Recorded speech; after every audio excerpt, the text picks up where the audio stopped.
The Federal Trade Commission, or FTC, just banned all non competes with a couple exclusions. And I'm here to bring you the facts in today's episode of the Beauty Pro podcast. This is something so exciting, so huge for the beauty industry. And it's going to change how so many salons, spas, barber shops, it's going to change the culture, the mindsets of the owners. It's amazing. So let's get into it.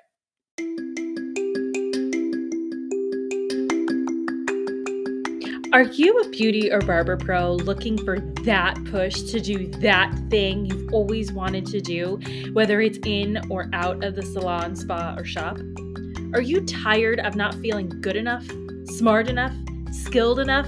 Are you tired of not getting a handle on your mental health, boundaries, and insecurities? I'm Christine Sherwood, the Beauty Pro Coach, an internationally certified coach, a salon and spa owner, and your personal Jiminy Cricket. I use my own experiences, good and bad, as a salon owner to help you be more self-aware, authentic, and forward-thinking in your approach to life, in and out of the salon. It's time to reach your version of success with the Beauty Pro Coach podcast.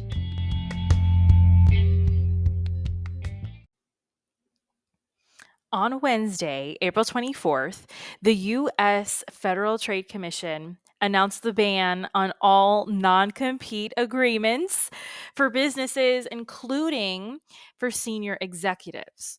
But in case you do not know what a non-compete is, I'm going to tell you about it.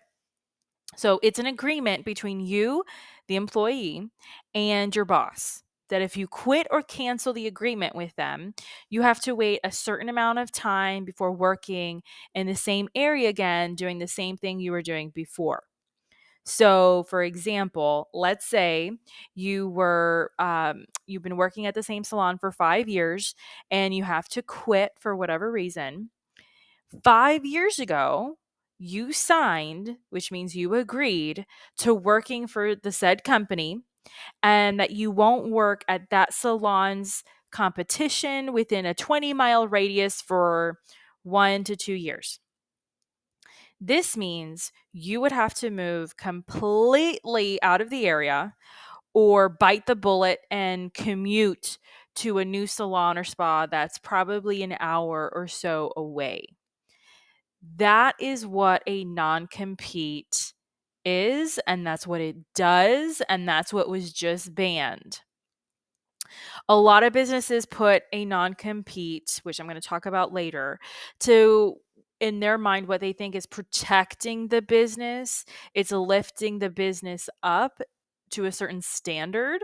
It promotes loyalty, it promotes dedication, but we're going to talk about that later. But I just want to present to you some of the reasons that some of these owners would do that. So now these new rules apply to all industries, not just the beauty industry, and it officially goes into effect 120 days from now. So that means roughly August 15th, these new non compete rules are going to apply. And now, I did mention in the intro that there is an exception to these rules, and the exception is for senior executives. Senior executives are the people who are paid by a company up to $151,000. I don't know why I can't say this number, but it is 164 dollars. So $152,000 a year. Oh my God, I can't even talk. These are the people who are still under a non-compete. So if you make, just put it in your mind, if you make $152,000 last year, you are under this non-compete still. The old rules apply. And if you're listening and that's you, nothing changes for you. Okay.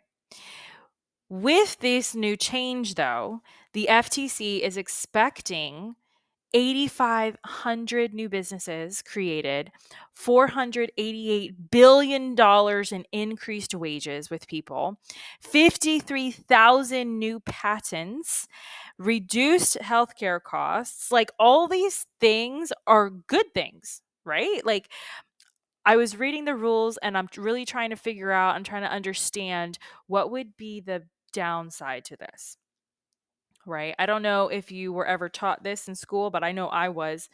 Um, that whatever the government gives you, it can very easily take it away. And I like to pride myself on kind of being well rounded and looking at all of the different aspects. So I'm going to encourage that with you too. This is an awesome, amazing thing that just happened. I'm really excited about it. But there's a little bit of part of me that's a little cautious. Like, okay, how is this going to affect the industry? How is this going to affect me? How is this going to affect my team? Like, how, like, all of this is good and I am all for it. Okay? Don't misunderstand. But everything, like I've said before in many podcasts, is everything has a trade-off. Every single decision we make has a trade-off. So if you want a booth rent, you're trading off not having to worry about product cost.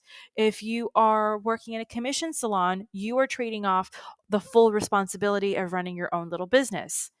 It's a matter of what it is we are most comfortable trading off.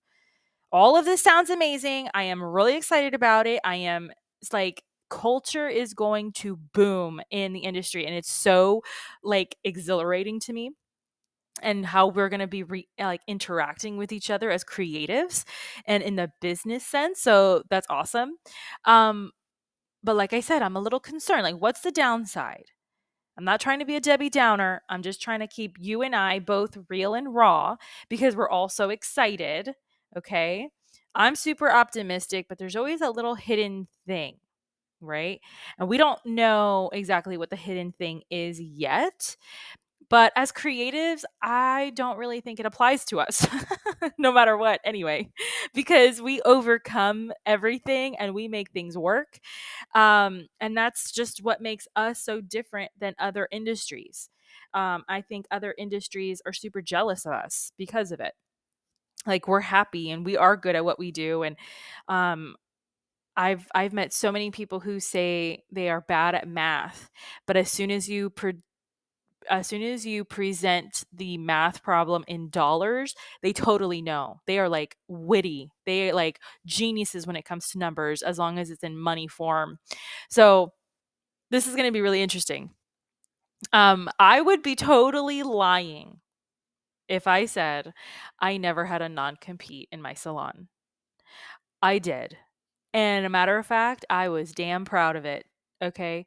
Why? Because at that particular time in my business ownership journey, I was not as emotionally evolved as I am today. I I didn't know the power I had as a business owner, a woman in business, a woman period, like just a human being. I didn't understand. It took me over 10K in therapy, coaching, personal development to understand who I am and knowing what I bring to the table and knowing that as an individual, I am enough, both in my personal life and especially in my professional life. When we understand that every single thing we do is relationship, things change. Boundaries are set and they are acknowledged better. I have said this before, owning a business is the ultimate form of personal development. If you want to be an excellent human being, start a business that you have to have people working under you. Be in the service industry, be in the customer service, hospitality industry. You will understand people so much more differently and so much better. But at this particular time, early on in my ownership journey, I believed I was truly helping my company and I was helping others tie into a cultured system, a community where we all love each other and they love me and I love them and they love what they do and the law and I thought I had the law on my side, right? Because I'm the owner, right? I'm the business creator. Turns out, newsflash, you cannot make anyone love you. Not your dreams, not your business. When you white knuckle something, anything, anyone, you are killing whatever desire that was there for you. Okay, the business, and sometimes you kill even their own passion where they decide, I'm not going to be a hairdresser anymore, esthetician, barber, I'm going to go be a realtor, right? Um, and it's all because of your controlling, toxic behavior, warped sense of care, your fears. Okay, fear and stress are silent killers of dreams.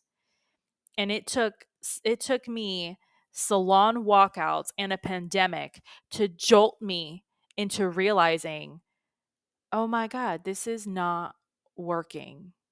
But I do believe it was excellent timing for all of these things. The pandemic really healed a lot of people and it also hurt a lot of people too. But for me, I was on the healing side. So I'm happy to report that my salon and spa culture today is totally not anything close to what it was before. It's not anything like that dim, dark version I was describing before. It is a thriving, full of life, laughter environment. Everyone loves what they do every single day. And we're all doing our own specific jobs. And when we do kind of spill into somebody else's job, it is welcomed and it's appreciated. And we tell each other that.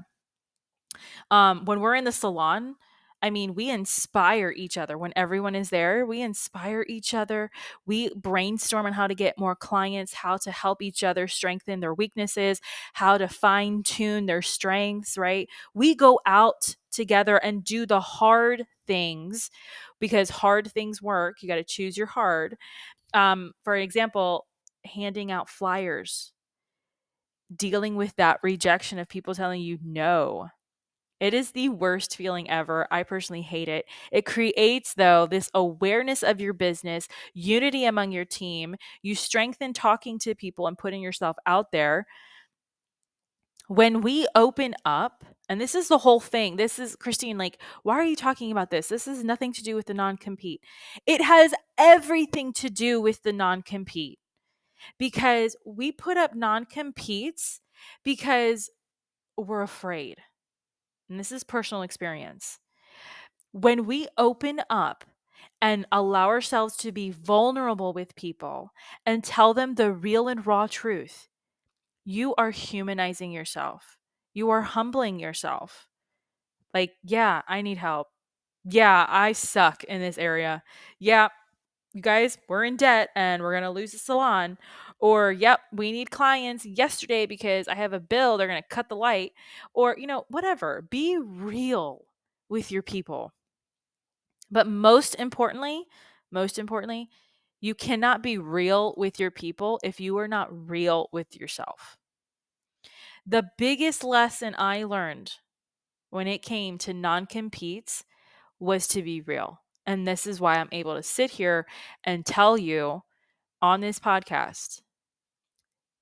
The questions I had to ask myself was, did I love my community? Did I love where I worked? Did I truly believe in what I was selling to others to come and work for me? Too many salon and spa owners do not want to be honest and real, and they surround themselves with laws and regulations, and they become the walls to protect them from facing the reality, to facing the truth. We attract people. This is in relationships too. We attract people. We attract statements and mantras that confirm our fears. And so then we say, oh, that's true, instead of opening up. And just because you open up doesn't mean you're not going to get hurt. When you open up, you're letting everything in, but you're also choosing what it is that you're going to go with, and you learn and you grow from every experience.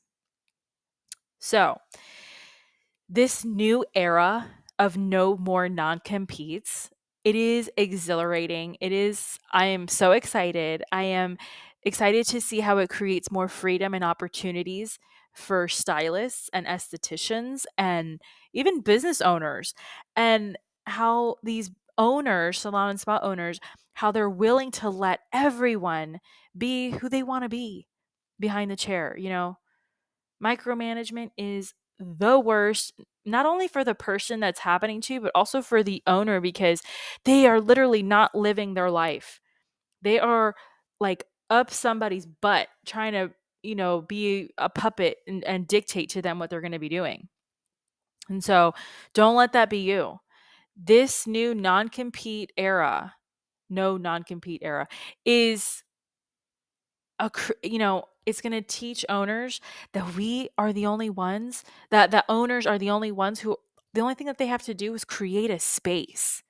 You are providing a creative space with education so that people can come and express who they are, create, get paid, go home.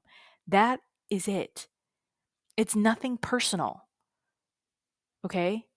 So that's today's episode. I hope this episode gave you inspiration, excitement, innovation. Okay. I hope you kill it in the salon after you listen to this. I hope it liberated your creativity so you can go out there with massive confidence and make that money, honey. So I truly am excited for the industry as a whole to see where this goes and how it benefits, while also keeping an eye on how it's going to hurt the industry. But I don't know. I don't really see that happening. So it's exciting. We're going to see it all now. So until next time.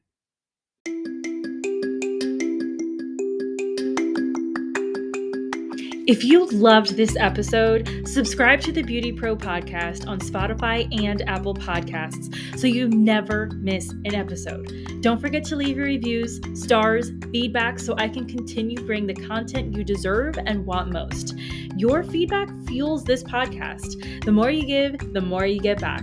You can follow me at The BeautyPro Coach on Instagram and Facebook. Want to contact me directly? Email me at befree@goldentruthcoaching.com.